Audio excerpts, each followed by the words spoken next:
जाळीदार हिरवी इस्लामिक टोपी असेल किंवा हिरव्या रंगाची चादर टाकून देवाला वाटवण्याचं, देवाला विटंबना करण्याचं व समाजामध्ये कुठेतरी दुही निर्माण करून वातावरण दूषित करण्याचं काम या जिहादी वृत्तीच्या लोकांनी केलंय।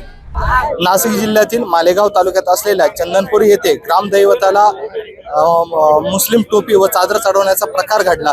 याच अनुषंगाने हिंदुत्वादी संघटना व गावकऱ्यांनी आज गाव बंद ठेवत या घटनेचा निषेध करीत आहेत। तसेच मोर्चा देखील काढत आहे। आपल्यासोबत काय आंदोलक आहे, आपण त्यांच्याशी चर्चा करूयात।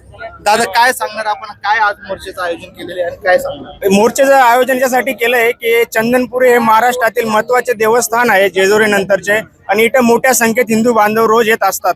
तर आमचे ग्रामदैवत साठे बाबा इथं जे विटंबना करण्यात आलेली आहे त्याच्या निषेधार्थ आम्ही चंदनपुरी गाव बंद ठेवून इथं निषेध मोर्चा नोंदवत आहेत। आणि आज निषेध मोर्चाच्या याच्याने जर आमच्या गावात कोणी जिहादी येऊन आमच्या देवी देवतांची विटंबना करत असतील तर गावाच्या वतीने या जिहाद्यांवर पूर्ण प्रकारे आर्थिक बहिष्कार टाकण्याचा पण निर्णय आज गावातर्फे घेण्यात येणार आहे।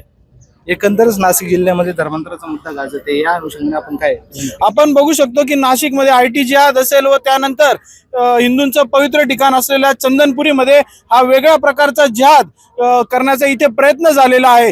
जाळीदार हिरवी इस्लामिक टोपी असेल किंवा हिरव्या रंगाची चादर टाकून देवाला बाटवण्याचं, देवाला विटंबना करण्याचं व समाजामध्ये कुठेतरी दुही निर्माण करून वातावरण दूषित करण्याचं काम या जिहादी वृत्तीच्या लोकांनी केलंय। या निमित्तानं आम्ही समस्त चंदनपुरीवर मालेगावातल्या लोकांनी यांचा आर्थिक बहिष्कार करण्याचा निर्णय घेतलेला आहे। यानंतर येणाऱ्या चंदनपुरीच्या यात्रा उत्सव काळामध्ये कोणत्याही जिहाद्याला इथे जागा द्यायची नाही व त्याला याच्यातून पूर्ण आर्थिक बहिष्कार करायचा व इथे असलेल्या अनधिकृत मजारी असतील, त्यांचं अतिक्रमण असेल, यांना सुद्धा तोडण्याचा संकल्प इथल्या चंदनपुरी ग्रामस्थांच्या वतीने आम्ही सगळ्यांनी घेतलेला आहे। आज काय मोर्चाचं आयोजन केले?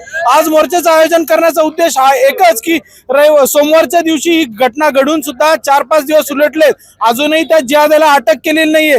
हे दिवसेंदिवस यांचं प्रमाण वाढतच चाललंय। गेल्या काही दिवसापासून चंदनपुरी हा जिहाद्यांनी अड्डा बनवण्याचं काम केलंय। याला विरोध करण्यासाठी आम्ही सगळे इथे एकवटलोय। ही हिंदूंची ताकद आम्ही इथे दाखवणार आहोत। एकंदरच हिंदू देवतांना बदनाम करण्याचा कट सध्या रचला जात आहे असा आरोप आंदोलकांनी केला आहे। त्यातच लवकरात लवकर सदरील आरोपींना अटक करावी अशी मागणी देखील आंदोलक करीत आहे। LS मराठीसाठी अशोक बिद्री, मालेगाव, नाशिक।